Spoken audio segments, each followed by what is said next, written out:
दोस्तों नमस्ते। मैं सुशील शेलोट आपका स्वागत करता हूँ मेरे यूट्यूब चैनल में।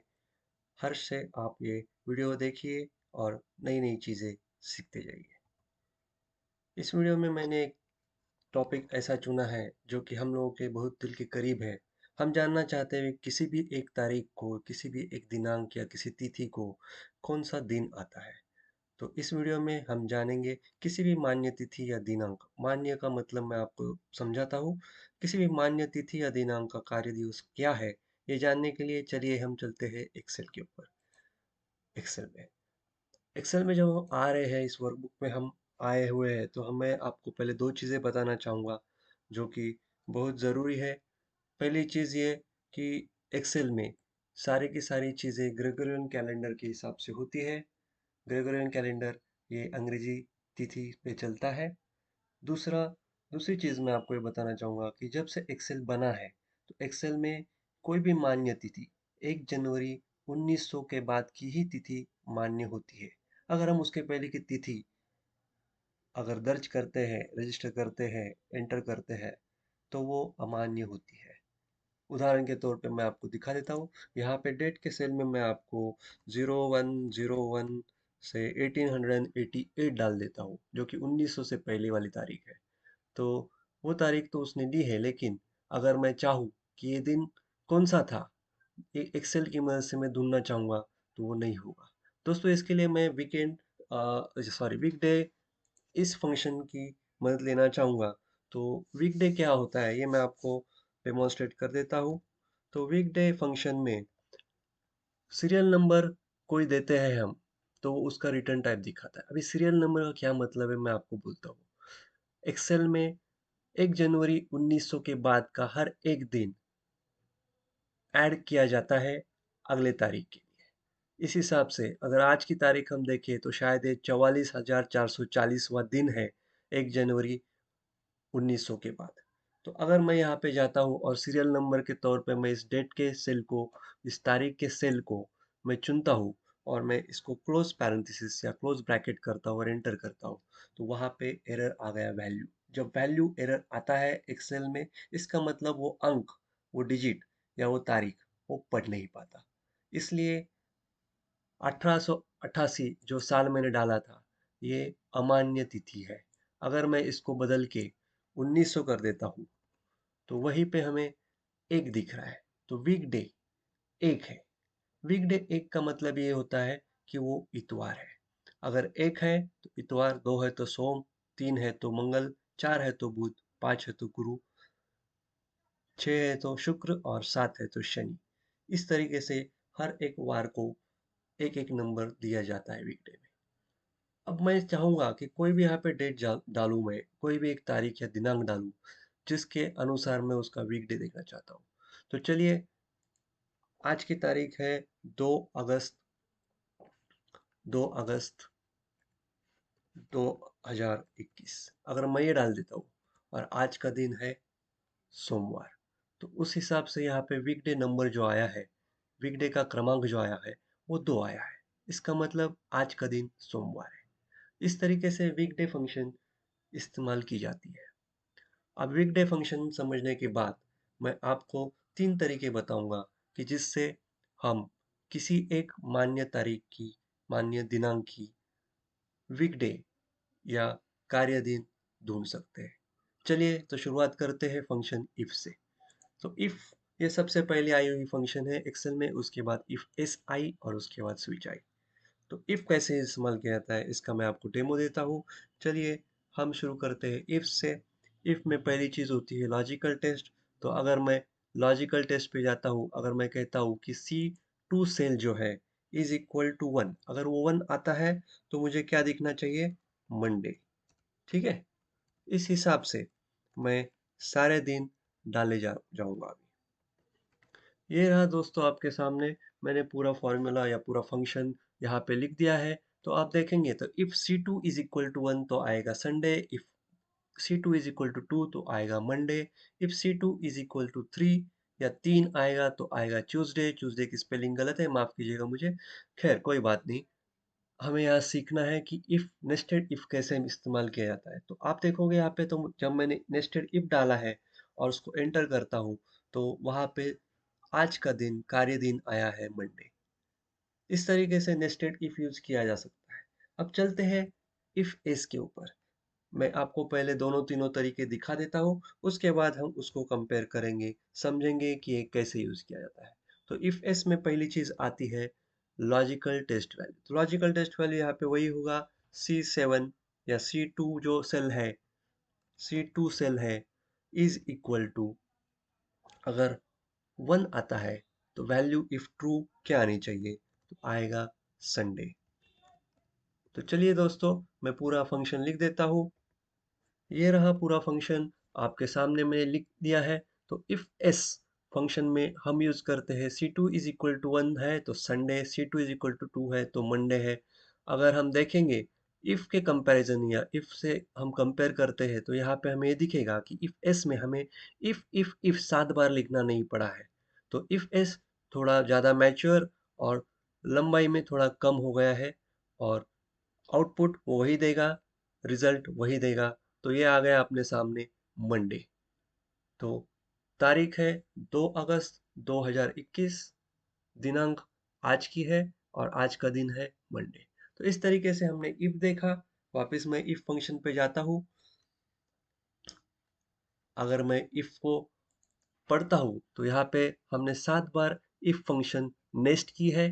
तो इस बार इसमें हमें 7 ब्रैकेट्स क्लोज करने पड़े थे, जबकि हम इफ एस में चले गए तो वहाँ पे हमें सिर्फ एक बार ब्रैकेट खोलना पड़ा था और एक बार ब्रैकेट क्लोज करना पड़ा था। इसका मतलब ये है कि यहाँ पे नेस्टिंग नहीं हुआ था। तो इफ एस का ये फायदा है कि इसके फंक्शन की लंबाई काफी कम हो चुकी है। और अब हम जाएंगे अगले फंक्शन के ऊपर, जो कि काफी पेचीदा है। वैसे तो काफी आसान है, पेचीदा इसलिए कह रहा हूँ ताकि हमें उसमें नेस्टिंग करने की कोई जरूरत नहीं है। फंक्शन की लंबाई काफी छोटी हो जाती है और एक तरीके से ये एक वरदान ही कहा जा सकता है। स्विच फंक्शन ये एक्सेल के पहले वर्जन्स में नहीं था, लेकिन ये अभी के वर्जन्स जो वैलिड है या अभी आए हुए हैं, हम इस्तेमाल करते हैं एक्सेल 2016, 19, 2019 और माइक्रोसॉफ्ट 365 में ये शामिल है। तो इसमें क्या होता है, पहले मैं आपको थियरी बता देता हूँ। तो स्विच में क्या होता है, कोई एक एक्सप्रेशन लिया जाता है। ये एक्सप्रेशन जो है, इसमें हम इस्तेमाल करते हैं वो एक्सप्रेशन। पहले तौर पे एक्सप्रेशन पढ़ा जाता है और उस एक्सप्रेशन को लेके फिर कुछ वैल्यूज दी जाती है, और ये वैल्यू जब ढूंढी जाती है तो कई सारे मल्टीपल्स वैल्यूज में से ये चुनी जाती है। अब यहाँ पे आपको दिखाने के तौर पे मैंने वैल्यू 1 वैल्यू 2 को हाईलाइट कर दिया है। ऐसे कई सारे वैल्यूज आगे भी आप लिख सकते हो।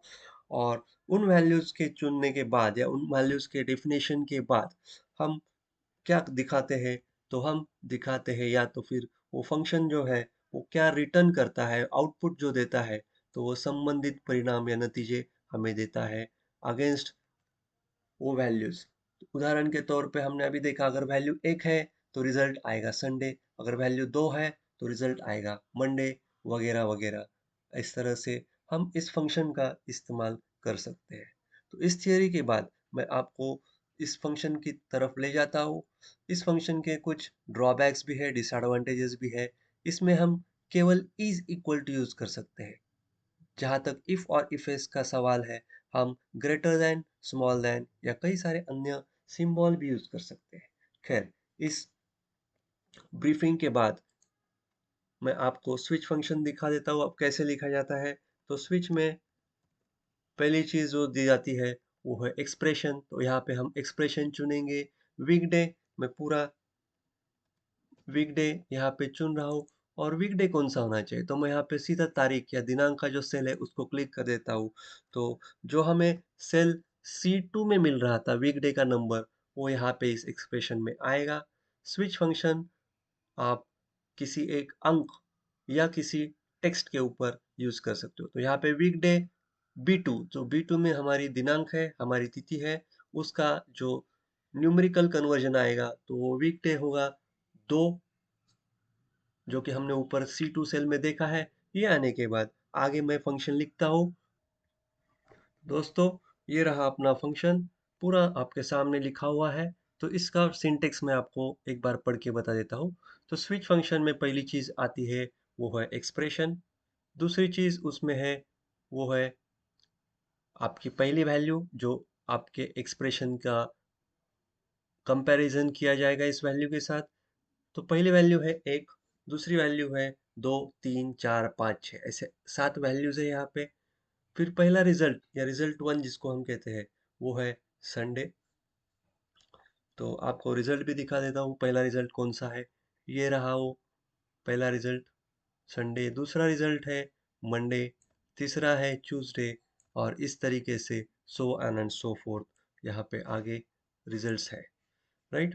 तो इसमें से क्या किया जाएगा कि पहली चीज जो है, जो पहला सेल है या पहली एक्सप्रेशन है जो यहाँ पे हमने चुना हुआ है, इस एक्सप्रेशन का जो आउटपुट होगा जो कि 1 2 3 4 5 6 ऐसा कुछ होगा, तो वो ढूंढा जाएगा इन वैल्यूज के बीच में 1 2 3 4 वगैरह वगैरह।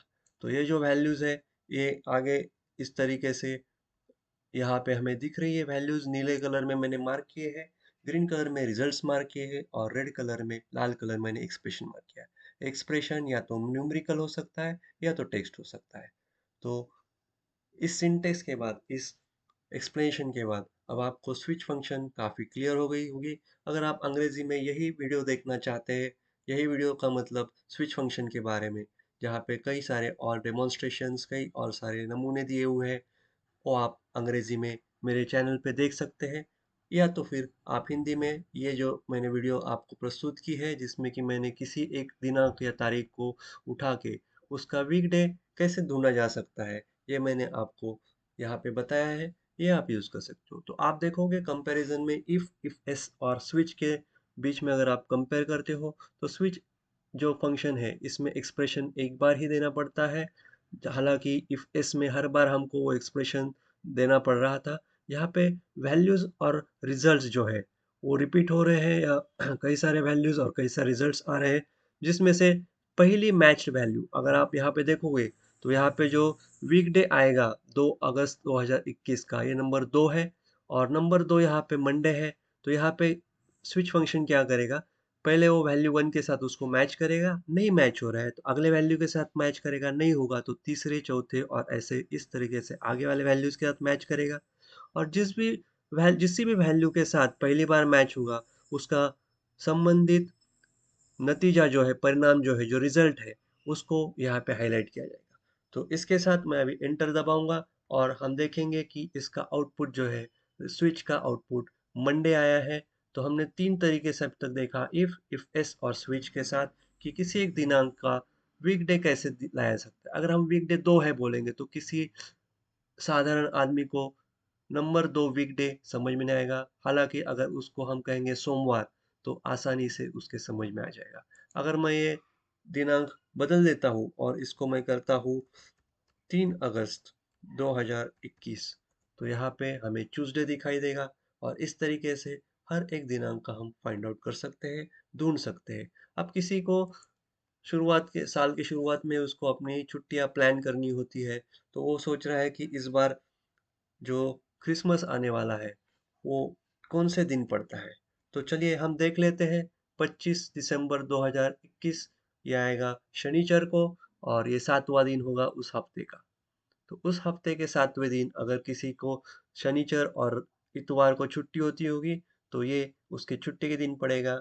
इस तरीके से उसकी शायद एक छुट्टी बच जाएगी। इसी तरह शायद कोई देखना चाहेगा इस साल दिवाली कब आ रही है, तो चलिए दिवाली का दिन जो है ये है 4 नवंबर, लक्ष्मी पूजन। तो 2021 को वो आएगा थर्सडे, गुरुवार। तो गुरुवार के दिन शायद उस बंदे को, उस व्यक्ति को छुट्टी नहीं पड़ेगी। इस तरीके से आप किसी एक तारीख को, वैलिड तारीख जो आप ढूंढना चाहते, इस तरीके से आप ढूंढ सकते हो कि वो कौन सा दिन होगा हफ्ते का। दोस्तों, आशा करता हूँ कि मेरी ये वीडियो जो आपके लिए मैंने हिंदी में प्रस्तुत की है आपको पसंद आई होगी। अगर पसंद आई है तो आप अपना लाइक या थम्स अप मेरे चैनल पे प्रस्तुत करें। ये वीडियो किसी दोस्त या किसी अपने रिश्तेदार के साथ या किसी कर्मचारी के साथ शेयर कीजिए, ज़रूर शेयर कीजिए। और अगर आप मेरे चैनल पे नए हो पहली बार आपने विज़िट किया है तो प्लीज़ ये सब्सक्राइब कीजिए, कृपया सब्सक्राइब कीजिए ताकि आप अन्य कई सारे उपयुक्त वीडियो यहाँ पे देख सकते हैं। दोस्तों, मैं अगली वीडियो लेके जल्द ही प्रस्तुत होगा, तब तक बाय बाय, नमस्ते।